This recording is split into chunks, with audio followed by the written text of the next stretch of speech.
Rudin menerima langsung uang ini.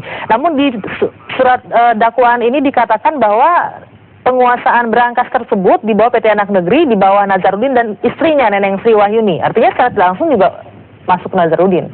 Ya itu mesti dibuktikan bahwa berangkas itu siapa yang beli, siapa yang memiliki itu. Yang jelas kita udah punya bukti-bukti berangkas itu dibeli oleh Yulianis dan dikuasai oleh Yulianis. Sama sekali bukan Nazarudin. Kan kita di situ gedungnya kita sudah cek, di gedung itu ada CCTV dan Nazarudin tidak pernah ke lantai 3 itu, di gedung namanya Permai Tower itu. Jadi bagaimana penguasaan dia? Karena itu harus jelas. Kalau memang itu ada uang kejahatan, mau disita dong. Ternyata di dalam penggeledahan KPK di Brankas, uang itu tidak ada. Justru adanya digeledah di rumahnya Yulianis. Tetapi kenapa tidak disita? Tapi dengan posisi Neneng sebagai direktur keuangannya bagaimana? Anda pernah baca aktenya nggak? Justru tidak ada. PT Permai Group itu tidak pernah ada. Dan Anda baca dulu PT Anak Negeri, pemegang sahamnya adalah Ayub Khan dan Edi. Tidak ada PT Permai. Jadi itu juga udah salah. Iya, itu Anda akan sampaikan di pengadilan. Kita akan lihat apakah itu. Ya justru tapi saya perlu sampaikan karena selalu dikatakan itu seolah-olah benar. Oke. Bung Akbar ini bagaimana tadi kalau sudah ada komentar bahwa bahkan sampai bersumpah tadi Bung Ruth partainya itu tidak ada pernah ikut campur, tidak ada motif politis di sini. ya inilah tontonan penyelesaian hukum di negeri ini ya. Bu Elsa tentu saja akan berbicara seperti itu sebagai seorang pengacara dari terdakwa. Kewajiban dia untuk membela kliennya. Kemudian pihak yang dihadapinya juga tentu saja akan melawan gitu ya. Tapi kan sebenarnya intinya begini.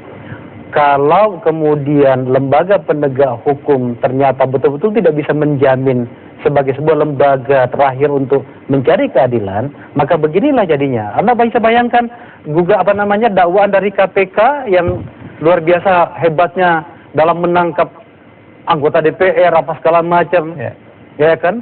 Tetapi untuk kasus yang jelas-jelas seperti ini, kok masih kebingungan juga membuat dakwaan gini? Ada apa ya? Orang jadi bertanya, ada apa sebenarnya dengan penyelesaian hukum ini? Nah, pada kaitan sebagai penyelenggara negara, sebagai katakanlah saya, Pak Ruhut, sebagai orang partai ya, seharusnya kan kita harus memastikan bahwa kondisi seperti ini tidak terjadi terus-menerus. Saya yakin Partai Demokrat, Hanura, partai-partai yang lain inginnya seperti itu.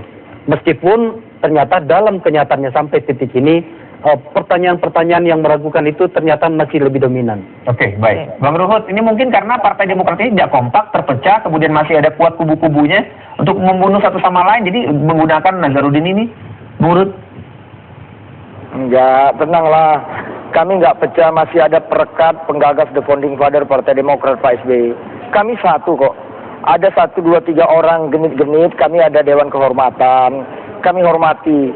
Jadi nggak usah khawatir, Rizky, kita solid kok ya. Tapi apapun yang dikatakan Febri, kita harus hormati. Karena itu saya ingin mengatakan kita baru selesai fit and proper test KPK ya.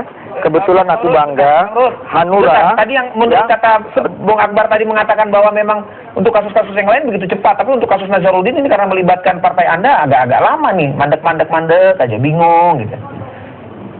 Bos, aku sedih kalau kalian bilang kasus Nazarudin yang paling cepat, kok lama. Yang lain itu yang lama. Udahlah, kita jangan balik-balikin, tapi paling nggak gini aja. Perbedaan aku dengan Akbar, yang aku bangga begini. Tadi Febri mengatakan money laundering. Itu bisa terjadi.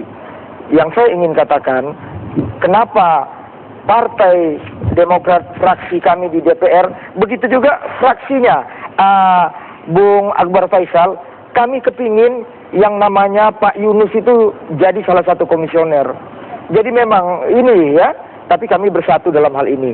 Dan saya ingin katakan, Ibu Elsa, adik aku ya, begitu juga semualah kita ya kaitan dengan kasus ini yang saya katakan kita menghormati, ini sudah di ranah hukum.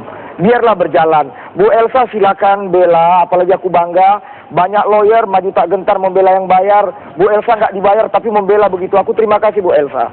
Ya, begitu juga kita hormati hakim, kita hormati jaksa. Biarlah kita tunggulah, kita ojo susu bersabar lah ya.